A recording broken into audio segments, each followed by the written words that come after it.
সামনে ওদের বিশ্বকাপ আছে। তো ভাবলাম যে দূর থেকে একটু দেখে যাই ওরা কেমন প্র্যাকটিস করছে। জানি যে ওরা বোলিং ফিল্ডিংটা ভালো করছে, ব্যাটিংটা ভালো করছে না। সো দূর থেকে একটু দেখা যে ওরা অ্যাকচুয়ালি কেমন করছে, বা যদি সম্ভব হয় দুইজনের সাথে একটু কথা বলা, তারপর চলে যাওয়া, অন্য একটা কাজ আছে সেটাতে চলে যাওয়া, সে কারণে অ্যাকচুয়ালি আসা। স্যার, মানে যখন আপনি গেলেন আর কি ওই জায়গাটা, এটা একটু রিস্কি প্রপোজিশন ছিল, because the political party involve, মানে রুলিং দিস কান্ট্রি, মানে এটা যদি অন্যরকম হতো তাহলে হয়তো মানে এই মোটিভেশনটা কীভাবে পেলেন? মানে এটা রিস্ক ফ্যাক্টরও ছিল বেশ, যারা ছিল। I don't think I have ever cared, কারণ আমি আমার জীবনে এরকম অনেক সিদ্ধান্ত নিয়েছি যেগুলি আমার এগেনস্টে গেছে, বা আমি আরও ভুগতে পারতাম, এরকম সিদ্ধান্ত আমি অনেক নিয়েছি। সো ওইটা খুব একটা বড় ব্যাপার ছিল না আমার জন্য। আমার জন্য বড় ব্যাপার যেটা ছিল যে আমার কনসিয়াসের কাছে ক্লিয়ার থাকাটা খুব জরুরি ছিল, সেটা আমি ক্লিয়ার আছি, এটাই আমার স্যাটিসফ্যাকশন। সম্পর্ক ঠিক আছে, রিফর্ম তো মানে বাংলাদেশ যে একটা নতুন স্বাধীনতার কথা বললেন, নতুন স্বাধীনতা, রিফর্ম তো বিভিন্ন জায়গায় হচ্ছে, সব জায়গায়। আপনার কি মনে হয় বিসিবিতে রিফর্ম করা উচিত? মানে ইটস হাই টাইম যে BCB should also be reform? মানে আমি যেহেতু খুব কাছ থেকে দেখার সুযোগ পেয়েছি, আমার মনে হয় না যে বিসিবি খুব একটা ডিসিপ্লিন একটা অর্গানাইজেশন, যেটা বাইরে থেকে অনেকেই মনে করে, এর চাকচমক দেখে মনে করে, বা অনেক কিছু দেখে মনে হয় যেন বিসিবি বোধ হয় দারুণ একটা অর্গানাইজেশন। কিন্তু আমার মনে হয় যে এটার যে অপরচুনিটি ছিল, বিসিবিতে যে অপরচুনিটি ছিল, সেটার ম্যাক্সিমাম ইউটিলাইজেশন মোটেই হয়নি। সেটা অনেকগুলো কারণেই হয়নি, অনেকের ইচ্ছাকৃত ভুলের কারণেও হয়নি। সো আমার মনে হয় যে এখানে পরিবর্তন আনা দরকার। কাজের যে ধরন, এখানে যে ইনডিসিপ্লিন অ্যাক্ট হয় ভেতরে, সেটার পরিবর্তন আনাটা খুব দরকার। কারণ একটু এগুলি একটু স্ট্রেটন করতে পারলেই বোধহয় আমাদের অনেক ধরনের ক্রাইসিস মিট আপ হতে পারে, এবং একটা প্রসেস যদি ঠিকমতো চলে, দেয়ার ইজ নো রিজন আমরা কেন ক্রিকেটে আরও ভালো করতে পারবো না। আমাদের তো অবস্থান এমন হওয়ার কথা না যে নেপালের সাথে জিতবো আর আমরা খুব খুশি হয়ে যাব, সেই জায়গায় তো আমাদের থাকার কথা না এখন, কিন্তু তেমন হয়ে গেছে কিন্তু।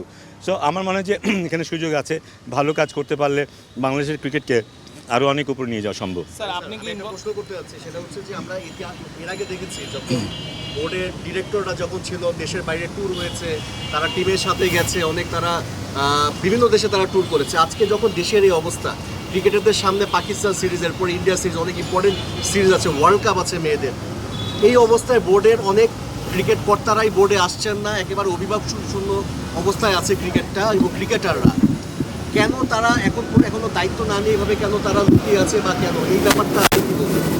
না, এতে বোঝা যায় যে তারা তাদের দায়িত্বটা ঠিকমতো সে সময় পালন করেনি।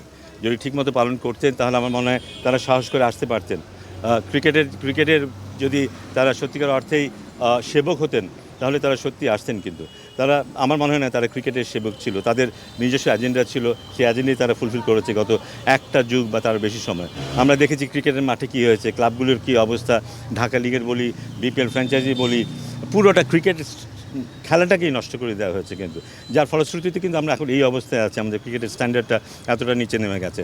সো আমার মনে হয় দায়টা তাদের কারণেই তারা আসতে পারছে না। যে পরিবর্তনের কথা বলছেন বিসিবিতে, আপনি সেটা আসলে কোন জায়গাগুলোতে পরিবর্তন করা উচিত বলে আপনি মনে করেন?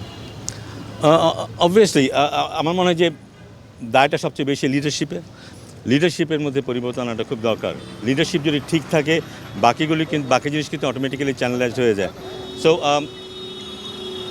মানে এখন তো ব্যাপারটা হচ্ছে যে আইসিসির আইন সংক্রান্ত অনেক বিষয় আছে, রিফর্মেশনের ব্যাপার যদি আমরা বলি, অনেক সমস্যা আছে। But at the end of the day আমরা তো ডেফিনেটলি চাইবো এমন একটা বোর্ড হোক যেখানে ভালো একজন লিডার থাকবে, যার ভিশন থাকবে, যার মধ্যে বড় কিছু দেখার স্বপ্ন থাকবে, যে বাংলাদেশ ক্রিকেটকে অনেক উপরে উঠিয়ে নিতে চাইবে, এবং সেই জন্য যে স্বচ্ছতা, যে জবাবদিহিতার ব্যাপারগুলো থাকা প্রয়োজন, সেগুলো থাকবে। তো সেরকম মানুষজনই দরকার, এবং সেরকম অনেক মানুষ কিন্তু আমাদের দেশে আছে।